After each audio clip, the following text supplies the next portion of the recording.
Hello guys, welcome back to my YouTube channel learn with Yogesh. तो guys आज जो है कि एमएससी सेकेंड सेमेस्टर का जो पहला पेपर है इनऑर्गेनिक केमिस्ट्री, इसका फर्स्ट यूनिट जो है मेटल लिगेंड इक्विलिब्रियम सॉल्यूशन, इसका जो पहला टॉपिक था हम इसको बता चुके हैं और इसका नोट्स जो है मैं यूट्यूब पर अपलोड कर दिया हूं। तो आप लोग इसका लिंक मैं दे रखा हूं डिस्क्रिप्शन बॉक्स में, वहाँ से जाकर आप लोग देख सकते हैं। इसका नाम है step wise and overall formation concept, जो कि बहुत ही इंपॉर्टेंट था, है कि नहीं। अब देखिए गाइस, जो अगला जो टॉपिक है वो मैं बता रहा हूँ, chelate effects and it's thermodynamic origin. तो गाइस, अगर आप वीर बहादुर सिंह पूर्वांचल यूनिवर्सिटी से संबंधित किसी भी कॉलेज में पढ़ाई कर रहे हैं और आपका सिलेबस में ये टॉपिक है, तो आपके लिए ये वीडियो बहुत ही इंपॉर्टेंट होने वाला है।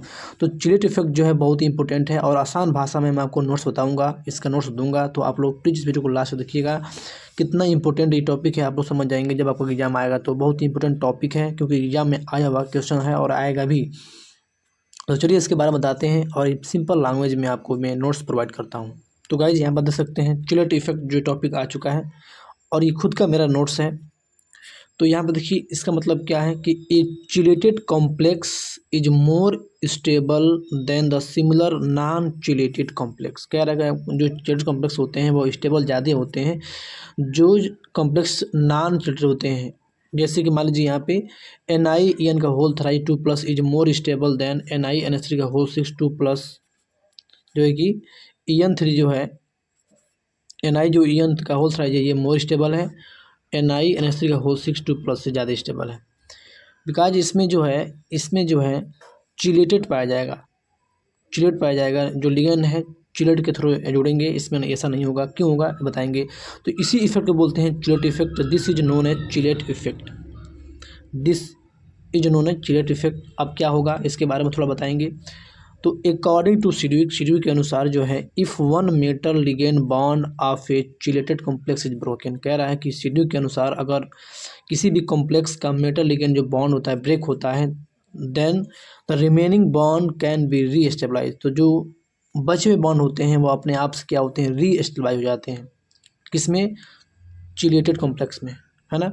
अब अगर देखिए on the other hand, if the metal ligand bond of a non chelated complex is broken. कह रहा है कि अगर मेटल लिगेंड जो बॉन्ड है ब्रेक हो रहा है किसी नॉन चिलेटेड कॉम्प्लेक्स का, तब क्या होगा, the ligand will leave the metal ion. जो लिगेंड होते हैं वह मेटल आयन को छोड़ देते हैं, वहाँ पे मेटल बॉन्ड जो होता है वह रीस्टेबलाइज नहीं होता है किसमें, नॉन चिलेटेड कॉम्प्लेक्स में। इसलिए जो है जो चिलेटेड कॉम्प्लेक्स होते हैं वो मोर स्टेबल होते हैं देन नॉन चिलेटेड कॉम्प्लेक्स।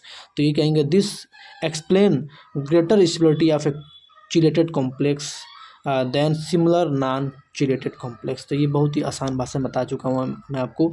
अगर नहीं समझ में आया तो एक बार और देख लीजिए। ये कहने का मतलब यह है कि सिडविक ने बताया कि अगर किसी मेटल लिगेंड बॉन्ड जो है किसी चिलेटेड कॉम्प्लेक्स का टूट रहा है, तो वह जो बॉन्ड बचता है रिमेनिंग बॉन्ड वह रीस्टेबलाइज हो जाता है।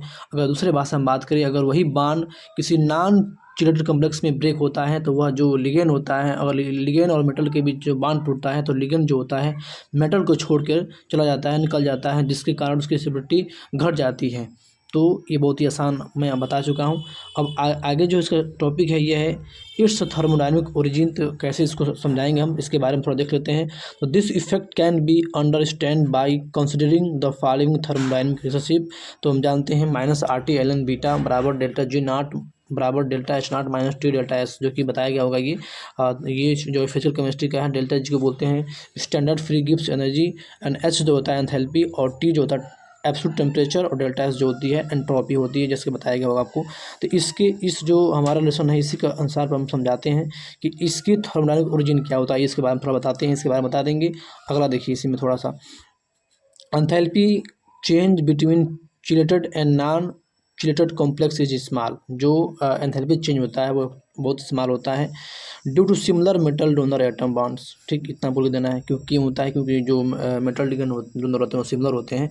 और यहाँ पे आपको एग्जांपल देना है CD2+4 CH3NH2, इसको हमको जोड़ देना है। ये देखिए यहाँ पे लिखा है मोनोडेंटेड लिगेंड। तो ये क्या होते हैं, मोनोडेंटेड लिगेंड वो होते हैं जिसमें एक डोनर एटम पाया जाता है। और यहाँ पे देख सकते हैं कि ये जो लिगेंड है मेटल है जोड़ के यहाँ पे एक नॉन चिलेटेड कॉम्प्लेक्स बना दिया है, जिसका लॉग बीटा जो वैल्यू आती है वहाँ से 6.52 आ चुकी है। अगला जो है, मान लीजिए कोई हम कॉम्प्लेक्स बना रहे हैं जो चिलेटेड कॉम्प्लेक्स है तो Ct2+4En को जोड़ देंगे यहाँ पे, तो यहाँ पे जो कॉम्प्लेक्स का फॉर्मेशन होगा वह क्या होगा, चिलेट होगा, जिसकी वजह से इसका जो लॉग बीटा की वैल्यू होगी 10.6 पहुँच जाएगी, जिसकी वजह से ये जो कॉम्प्लेक्स बनेगा वो मोर स्टेबल होगा देन नॉन चिलेटेड कॉम्प्लेक्स, है कि नहीं। तो आई होप आप लोग समझ रहे होंगे। तो इसको कुछ और थोड़ा सा लिख सकते हैं, it is evident from the above discussion, जो हम लोग एग्जाम्पल दिए हैं ऊपर, इसके बारे में थोड़ा बता रहा है। The increase as delta G, अगर डेल्टा जी बढ़ रहा है, इंक्रीज कर रहा है, तो बिकम्स मोर निगेटिव, अगर निगेटिव हो जाएगा। The value of delta G becomes more negative than delta S, delta S की वैल्यू से डेल्टा जी जो होगी मोर निगेटिव हो जाएगी। जैसे यहाँ पे मान लीजिए कोई कॉम्प्लेक्स है, एक चिलेट वाला है, एक नॉन चिलेट वाला है, तो यहाँ पे मान लीजिए ईएन है, अब मेटल और ईएन तो लिगेंड होता है, इनके मध्य ये बांड बन गया है। अब ये बांड मान लीजिए ब्रेक हो गया, तो ब्रेक होगा तो ये जो रिमेनिंग बांड बचते हैं वह क्या होता है, खुद से रीस्टेबलाइज हो जाता है, जिसके कारण इसकी स्टेबिलिटी बढ़ जाती है। तो ये आपको बना कर दिखा देना बस। तो ये बहुत ही इंपॉर्टेंट क्वेश्चन था, जो कि 3 नंबर में आता है आपके, जो कंपलसरी वाले 10 नंबर क्वेश्चन आता है उसी में आता है 3 नंबर का। तो आप लोग इसको नोट्स बना लीजिए और इसको अच्छे से तैयार कर लीजिएगा, बहुत आसान बात से मैं बता चुका हूँ। तो ऐसे ही टॉपिक के लिए आप लोग प्लीज़ चैनल को सब्सक्राइब करके बेल आइकन प्रेस कर लीजिएगा, ताकि मैं किसी भी तरीके का भी वीडियो बनाऊँ तो उसका जो नोटिफिकेशन आपको मिल जाए। चलिए मिलते हैं नेक्स्ट वीडियो में, तब तक के लिए जय हिंद, धन्यवाद।